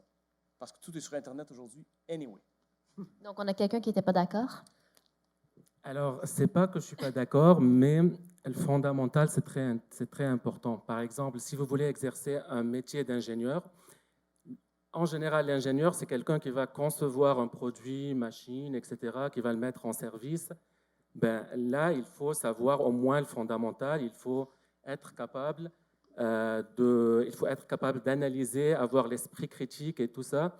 Et ça, vous allez les apprendre lorsque vous allez suivre des cours qui ont un aspect expérimental aussi, ou bien un aspect de travail d'équipe. Vous allez faire des projets. Peut-être vous n'allez pas faire le même projet après, c'est-à-dire dans le milieu de travail, mais c'est sûr que vous allez apprendre beaucoup de choses, la communication, la collaboration, le travail d'équipe. Mais pour moi, je suis toujours avec l'idée que le fondamental, c'est très important. On ne peut pas s'améliorer si on n'a pas une idée du fondamental, les équations, les théories. Vous n'êtes pas fan de ça. Moi, je suis par exemple fan des équations. J'aime les équations, j'aime les mathématiques. Donc, je vais pouvoir développer des algorithmes et je vais pouvoir participer ici à l'industrie 4.0, c'est-à-dire au développement de l'industrie 4.0. Vous pouvez avoir un autre profil de gestionnaire, par exemple. Ce n'est pas un problème. Mais je suis ingénieur aussi, donc. J'aime les débats. Je mentor une quinzaine de startups. Plus de la moitié, ces fondateurs-là n'arrivent pas d'un métier ou d'une formation technique, scientifique. Donc, pas tout le monde devient chercheur. Puis, il ne faut pas se mettre des barrières à cause de ça. Mais je suis entièrement d'accord qu'il y a des aspects de la recherche, puis de l'innovation, puis de la technologie qui ont besoin de ces bases-là. C'est pour ça, par exemple, à l'ETS, là où j'enseigne, on a un profil technique des étudiants. Et la majorité des cours, c'est le génie pour l'industrie. Je m'excuse. Donc, on partage notre expérience professionnelle aux étudiants. Je suis désolée de te couper la parole, vu nos amis, les techniciens, me disent qu'il faut que ça roule. Donc, Amira, est-ce que tu as vu ton métier énormément évoluer? Dans le terme, on entend tout le temps la technologie, ça avance vite, ça avance rapidement. Qu'est-ce que tu en penses par rapport à cette évolution-là? Je pense que ça évolue. C'est sûr que ça évolue très, très vite. Nous, on a commencé Bridger en 2016. Puis on venait en parlant du domaine manufacturier. Puis à ce moment-là, il n'y avait pas énormément de personnes qui parlaient de 4.0, de manufacturier et tout. Puis on a vu un petit peu l'évolution. Mais je pense qu'au-delà de juste la technologie, ce qu'on voit pas bien, c'est l'évolution humaine face à la technologie. C'est qu'on parle toujours de robots et tout, mais derrière, c'est des personnes comme vous et moi qui travaillent dessus, puis qui travaillent avec surtout.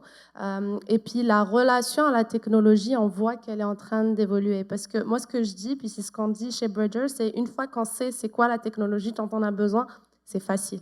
Mais il faut arriver à identifier c'est quoi nos besoins, où on veut aller, et puis que les personnes qui travaillent, parce que oui, c'est des métiers qui évoluent. Donc vous avez de la chance parce que vous dites, je ne sais pas ce que je vais faire demain, mais je suis encore étudiant. Moi, je pense qu'il ne faut pas se mettre trop de pression.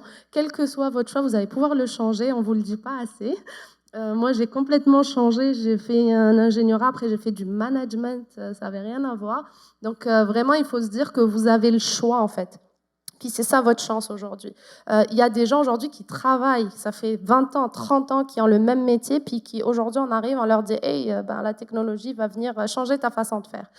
Puis ça, c'est de vrais enjeux de comment accompagner ces personnes et puis les aider à mieux utiliser la technologie. Donc ça change très très vite, mais en même temps, on a aussi encore ce choix de faire partie du changement. Oui.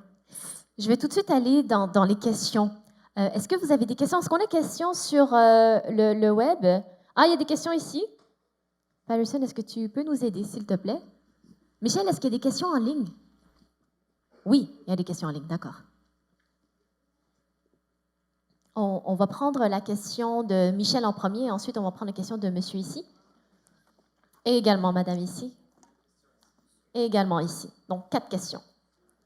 Alors, vous avez parlé 5. beaucoup d'entrepreneuriat. Alors, ça a stimulé beaucoup les conversations sur Facebook. Quel cheminement devrais-je emprunter au cégep ou à l'université pour avoir une base d'entrepreneuriat? Je ne sais pas s'il y en a.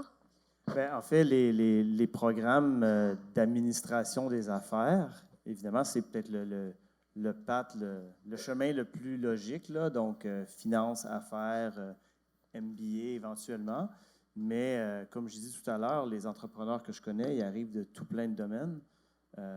Donc, c'est sûr que si on va dans des formations plus techniques, il y a aussi des cours d'entrepreneuriat. Si on va en ingénierie, il y a des options entrepreneuriat.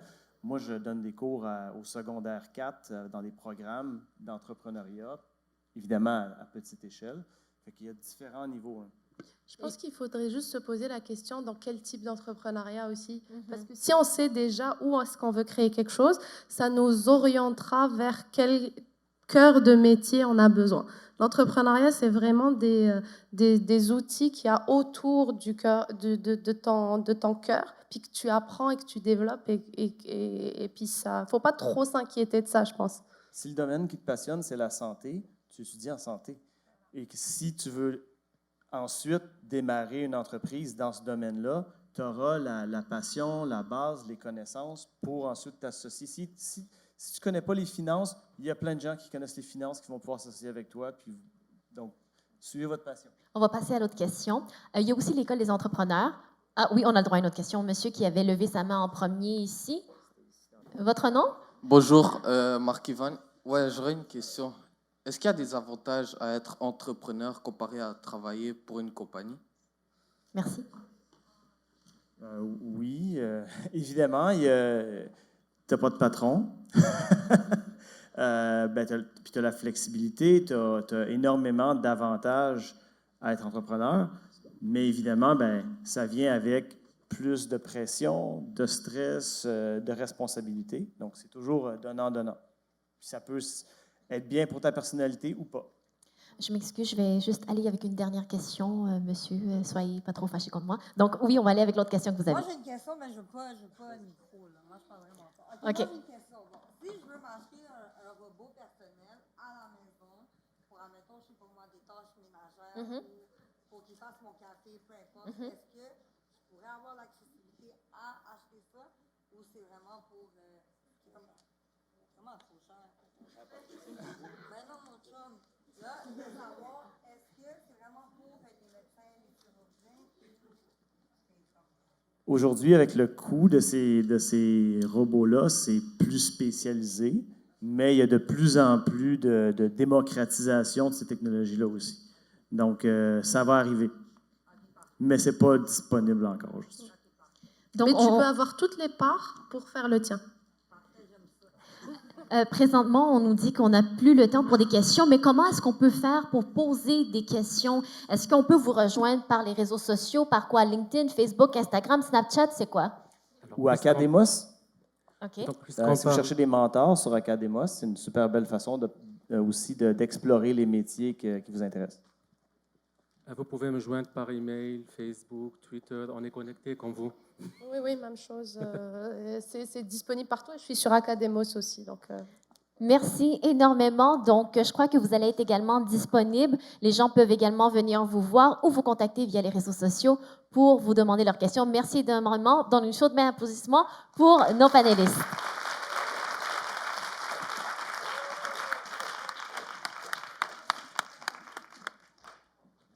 Alors, on enchaîne. Tout à l'heure, on a parlé, Frédéric et Amira, de Academos. Alors, je vous présente la capsule d'Academos.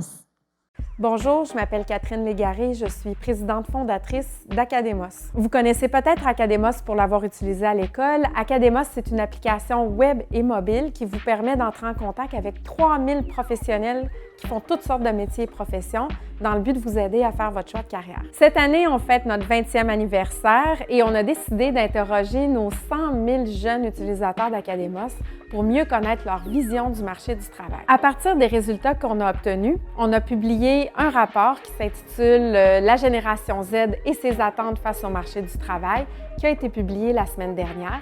Et dans ce rapport-là, on a énoncé 8 constats. Constat numéro 1, les jeunes s'intéressent à des métiers qu'on connaît tous, comme enseignants, avocats, pompiers, policiers, ingénieurs, et ils s'intéressent moins aux métiers du futur. Constat numéro 2, les jeunes sont intéressés par l'entrepreneuriat. En fait, il y a près de 40 des jeunes qui envisagent un jour partir leur propre entreprise. Constat numéro 3, pour les jeunes de la génération Z, réussir sa vie professionnelle, c'est synonyme d'équilibre et de passion.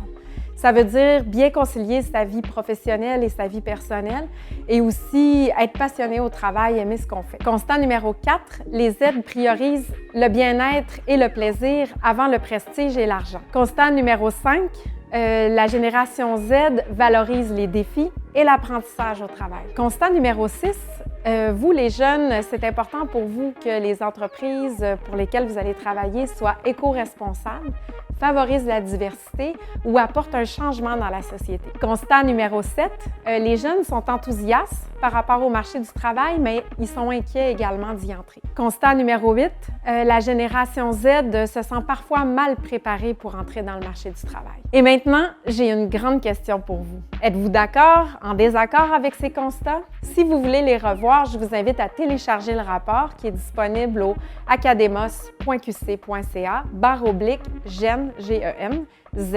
Et pour terminer, si vous aimeriez parler à des mentors qui pratiquent des métiers du futur, je vous invite à vous inscrire à Academos ou à y retourner. Ça, c'est disponible au academos.qc.ca. Merci. Merci beaucoup, Academos, et j'invite maintenant, c'est la dernière partie, le dernier segment, ça va être une démonstration live par Harold.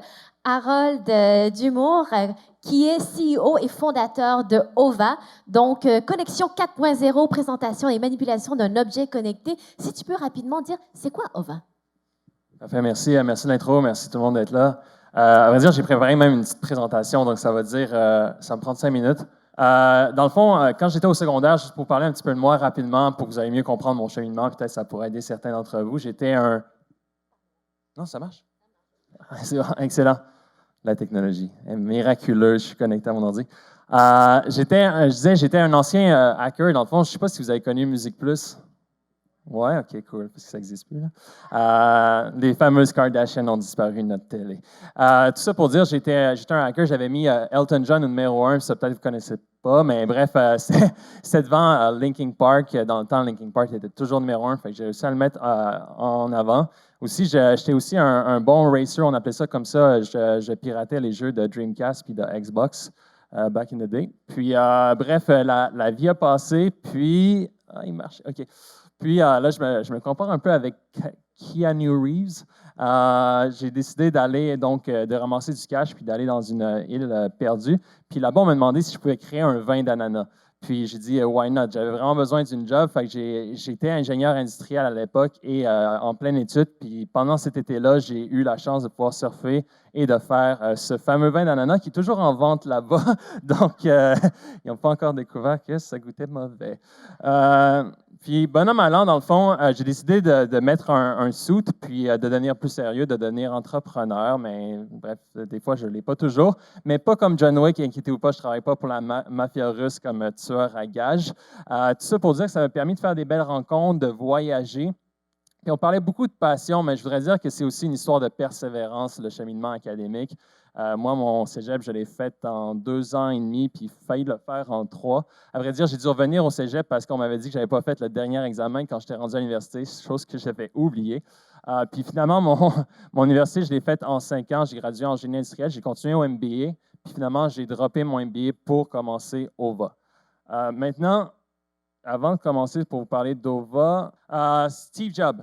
Si vous avez Netflix, je vous conseille d'écouter les Lost Interviews de Steve Jobs. Très, très inspirant et motivant. Steve Jobs, il disait que le condor, c'était un oiseau magnifique parce qu'il pouvait permettre de faire 1 kilomètre sans dépenser le moindre effort. Contrairement à l'être humain à pied, on était en bas de la lignée de l'échelle du royaume animalier où à 1 kilomètre, ça nous prenait tous nos efforts à faire. Fait qu'il disait, par contre, un être humain sur un vélo, ça bat de plein fouet le condor. Fait qu'au moins, on avait eu notre revanche là-dessus.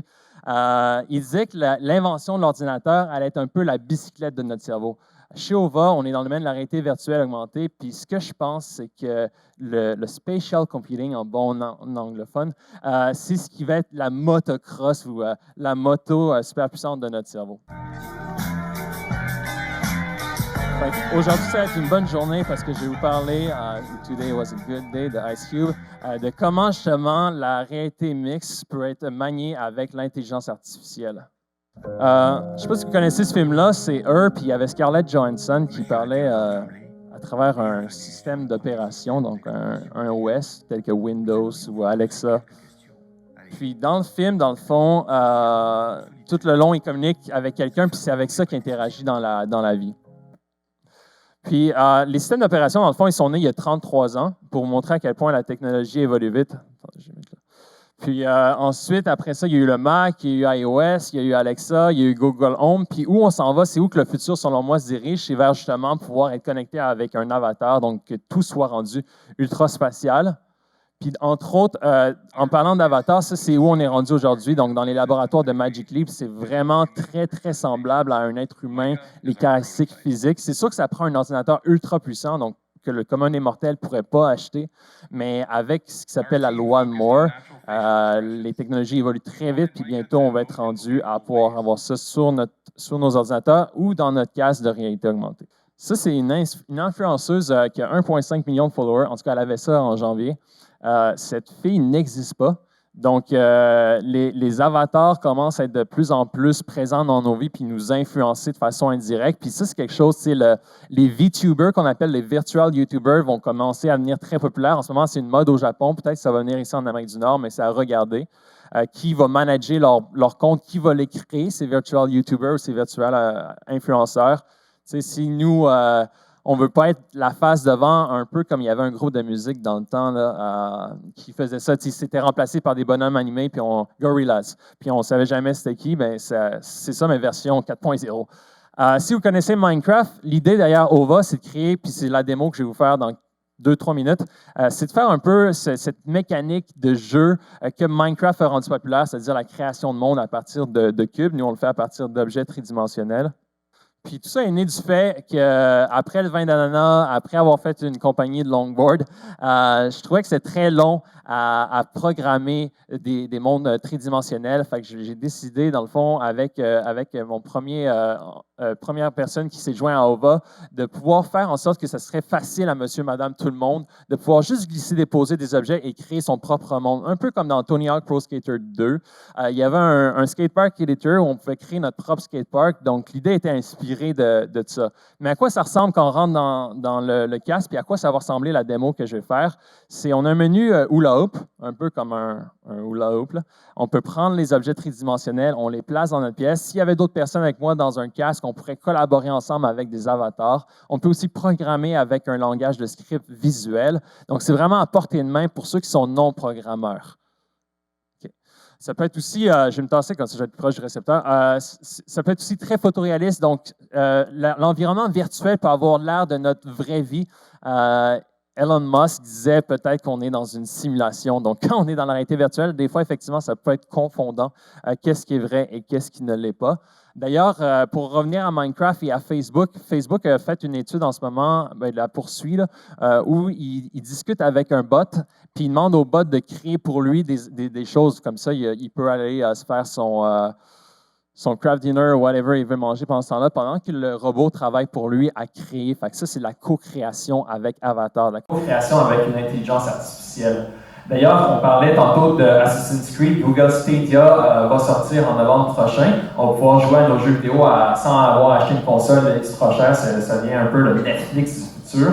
Mais je veux vous dire que ça, c'est le futur qui arrive. C'est-à-dire que dans Fortnite, pourquoi vous pouvez jouer sur vos téléphones cellulaires? C'est à cause qu'il y a quelque chose qui s'appelle le Cloud GPU, le cloud des processeurs graphiques. Ça permet de streamer sur n'importe quelle plateforme, même ceux qui sont moins fortes, les jeux que vous adorez.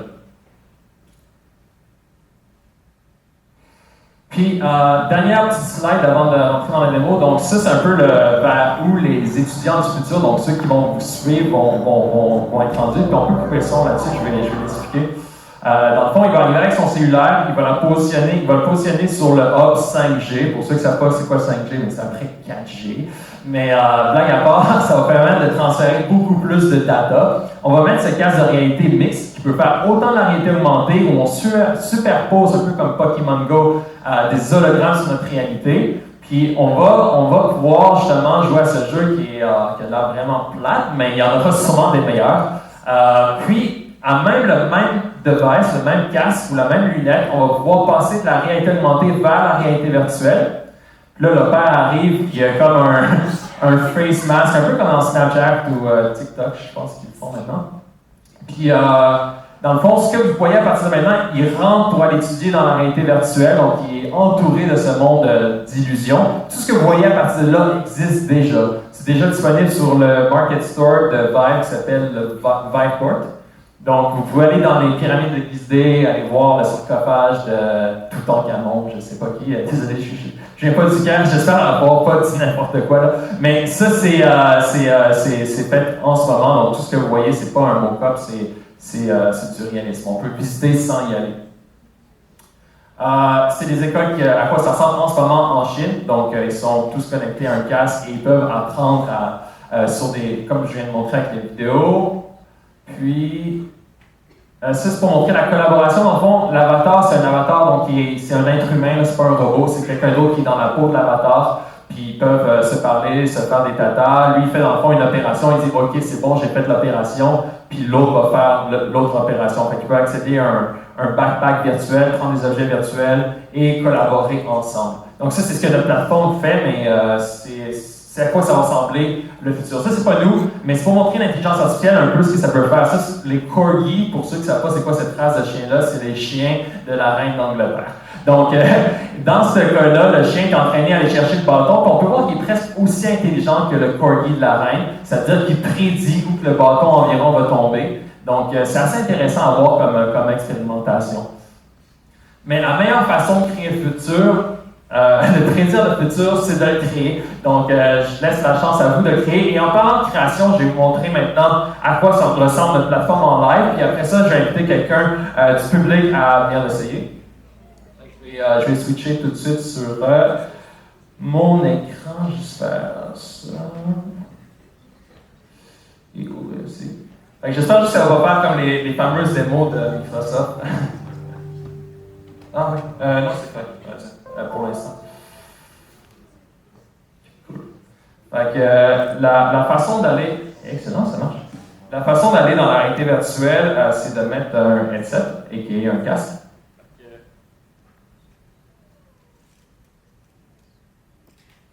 Et à vrai dire, c'est vrai que je pense que c'est pas utile pour moi, mais je vais essayer de le faire avec une main. Ok, merci. Fait que, là, dans le fond, je vais loader un environnement. Comme vous pouvez voir, c'est comme le menu du futur. Là. Les contrôleurs que j'ai, c'est un peu comme les baguettes d'Harry Potter. J'ai aucune autre référence fine pour ça. Là, il y a le lac, la forêt, la plage, la onboarding room, le cyberpunk ou le Halo Desert.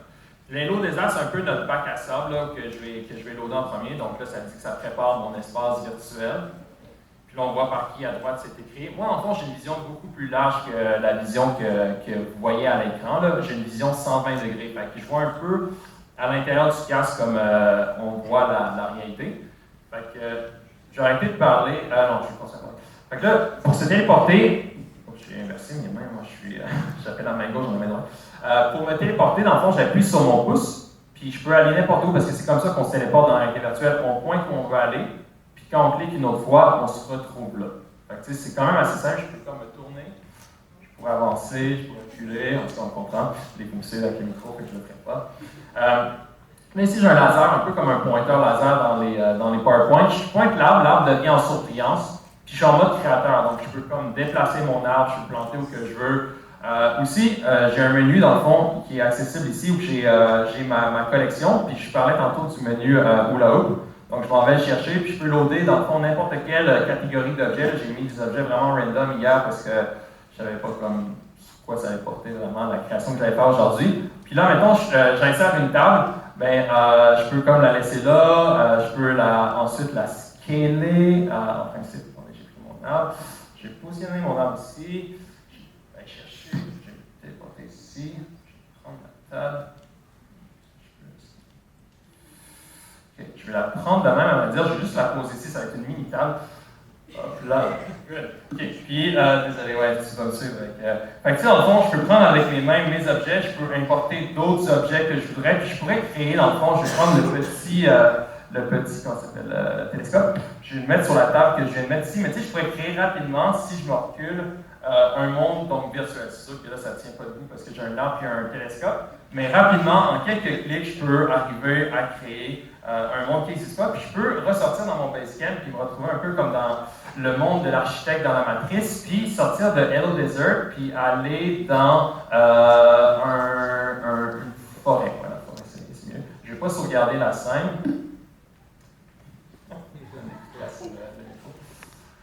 Merci pour cet exercice. Fait que là, ici, je suis dans un monde de forêt et est un peu plus intéressant, toujours en mode créateur. Donc, on peut voir qu'il y a le vent dans les arbres. Il y a une chaise où je pourrais virtuellement m'asseoir si je me rapproche assez proche. Là, je vais faire assemblant que la chaise est là. Fait que, je pourrais me positionner et comme venir m'asseoir sur ma chaise devant mon feu. Puis, si je clique sur ma montre ici, tout le monde que j'ai créé devient un monde où je suis comme le player de ce monde-là. Fait que, tu sais, là, je ne peux plus créer, mais je peux me déplacer avec l'outil de téléportation à l'intérieur de mon monde, puis découvrir ou partager avec d'autres le monde que j'ai créé. Fait que voilà, je ne sais pas si quelqu'un me répond. Est-ce qu'on peut ouvrir la lumière juste pour voir... C'est vraiment simple, c'est juste pas de créer, mais de se téléporter d'un endroit à l'autre. Est-ce qu'il y a quelqu'un ici qui aimerait essayer? Venez. Ton nom, c'est? Tristan. Merci, tu peux aller en avant. Et? Merci Alice, allez-y. Attends. Un à la suite de l'autre. Là, je vais l'attacher, c'est un peu comme un casque, c'est une lunette de ski, on va dire. Est-ce que c'est trop serré sur ta tête ou c'est correct? Il faut que tu vois clair. Tu vois-tu clair ou tu vois encore trop? Merci, excuse, je peux le tenir. Je ne suis pas habitué que tu me le tiennes. OK. Fait que là, en ce moment, tu n'as pas de main. Tes mains vont arriver à toi par magie. Donne-moi la gauche. Excuse. J'inverse tout le temps ma gauche. J'avais un gros problème cet été. Je suis allé faire du kayak avec ma copine. Puis à chaque fois, elle me disait droite, je faisais gauche.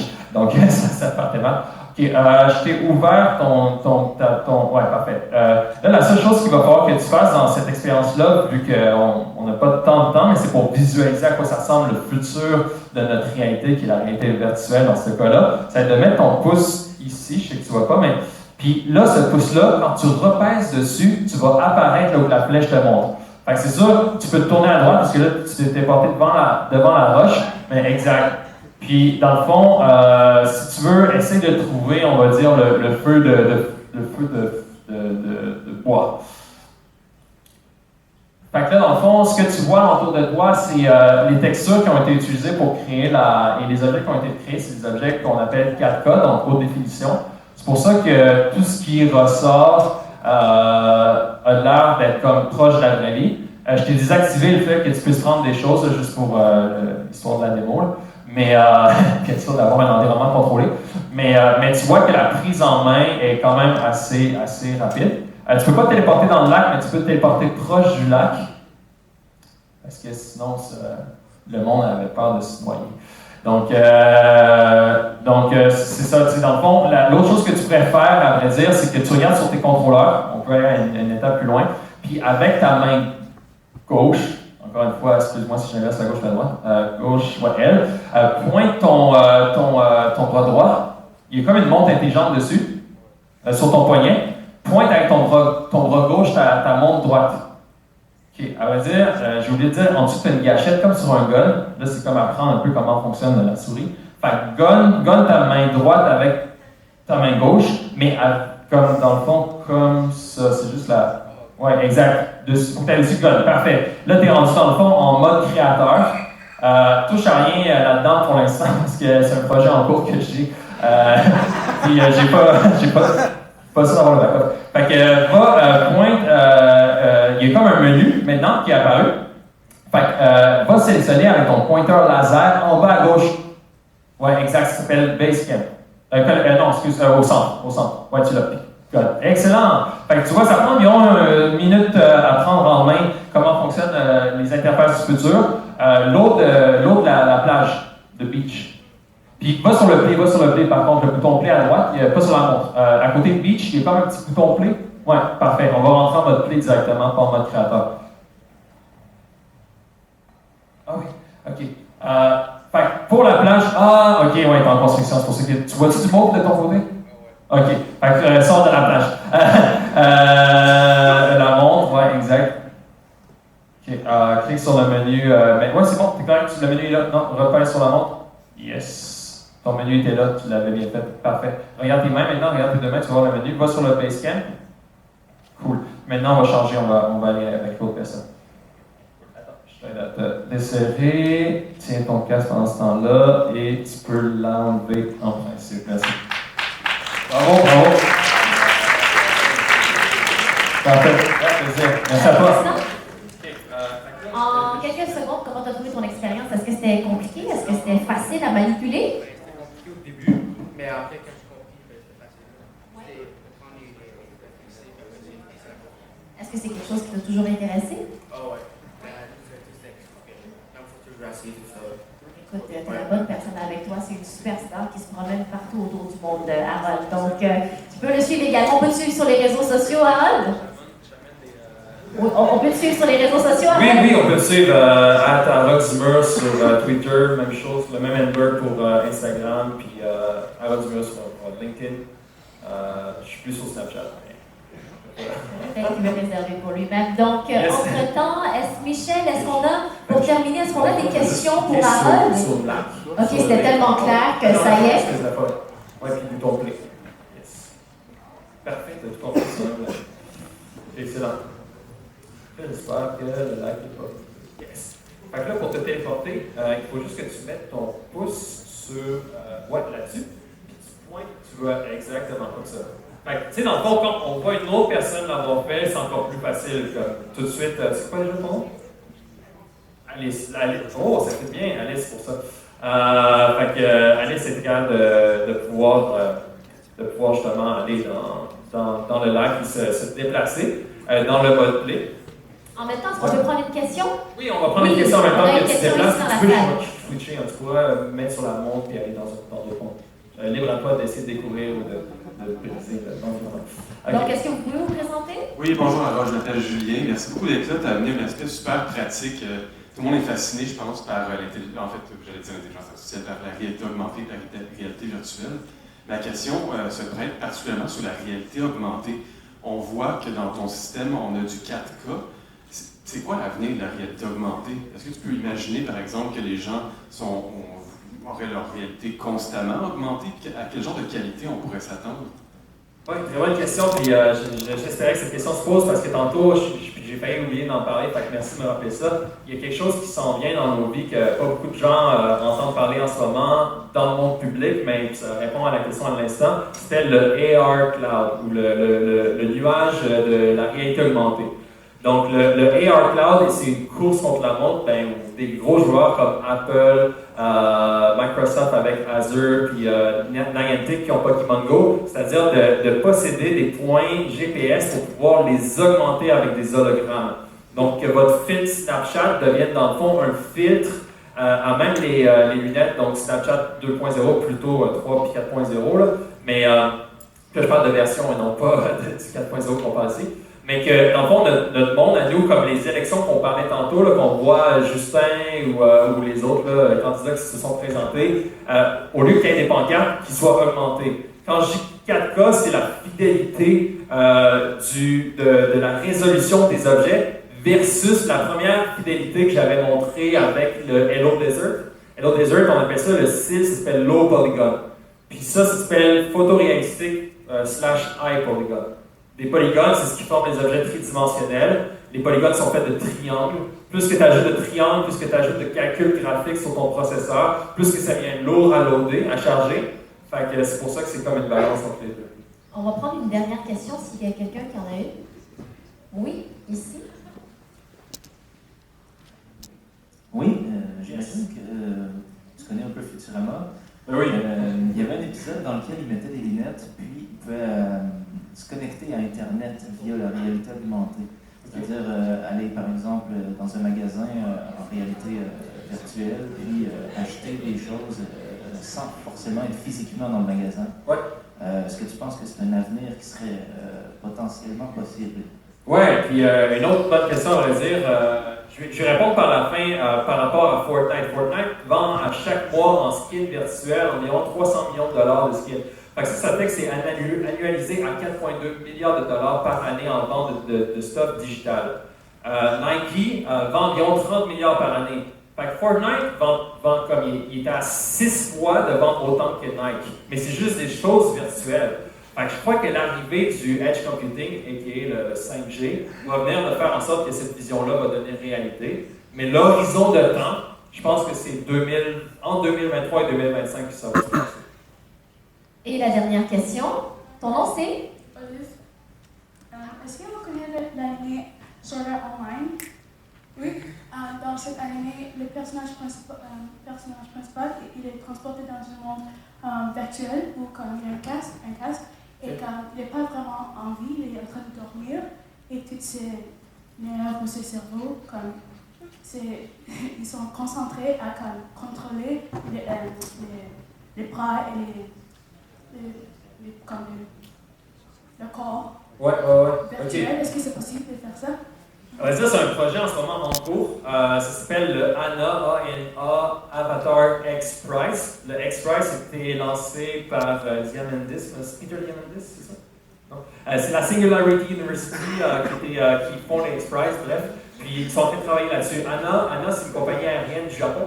Puis ils sont en train de faire en sorte qu'avec la réalité virtuelle, tu puisses contrôler pas d'autres personnes, mais des robots. À vrai dire, dernière chose à propos de la question, mais c'est un sidetrack que je vais faire, c'est-à-dire que dans la réalité virtuelle, le temps qu'on passe dedans nous paraît beaucoup plus long que le temps qu'on a fait en vrai, un peu comme dans nos rêves. On pense qu'on a rêvé à cette situation-là pendant des heures, mais ça a duré 5 minutes.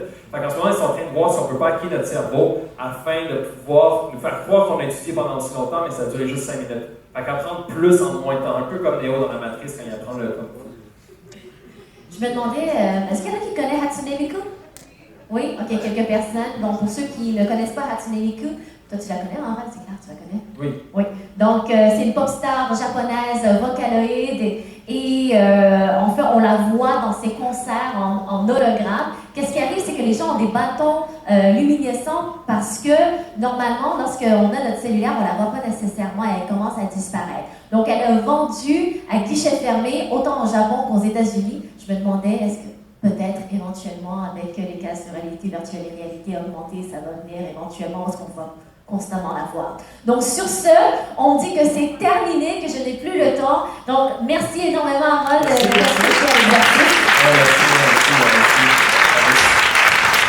Merci également Alice pour ta créativité. Je voyais que tu débrouillais super bien. Donc, héros de chez nous, Adric, ministère de l'économie et de l'innovation, vous remercie. Collège CGN, André Laurando. Si vous avez des questions, n'hésitez pas. Vous avez également le site internet lesmétiersdufutur.org. Vous pouvez nous rejoindre à travers les réseaux sociaux. On est là sur Facebook, Instagram et également LinkedIn. Donc, merci énormément et bonne journée.